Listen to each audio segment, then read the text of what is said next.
How do you deal with difficult co-parents? Hi, my name is Carl Birkhead. I'm an attorney with Worth Law Office in Tulsa, Oklahoma.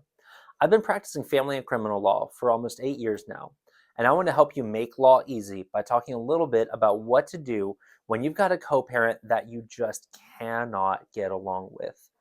So I get these cases every now and then where, for whatever reason, the other side just does not seem to be even remotely able to be communicate with, to cooperate with, to work with, anything like that.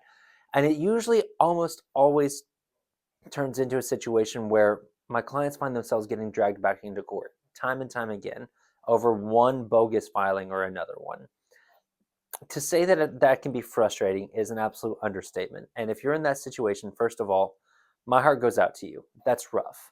And I've got plenty of cases also where my clients are the ones that file or want to file a bunch of stuff because the other side is clearly not doing what they're supposed to do. They're clearly violating the court's orders. They're missing visits. They're withholding visits, things like that. I'm not saying that being overly litigious is a bad thing. Sometimes it's necessary. But in these instances, you've got someone where you're trying to do everything right, and just over the slightest little thing, they seem to keep dragging you back into court. So what can you do? First of all, as much as possible, try to follow the absolute letter of the court order. Let's say you have primary custody and the other side is supposed to get telephone visits every night at 7 p.m.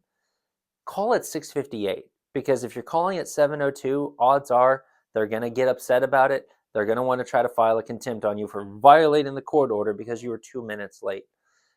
Trust me, just try to save yourself that legal bill, and make sure that you're making those calls on time. Make sure that you're making visitation exchanges on time.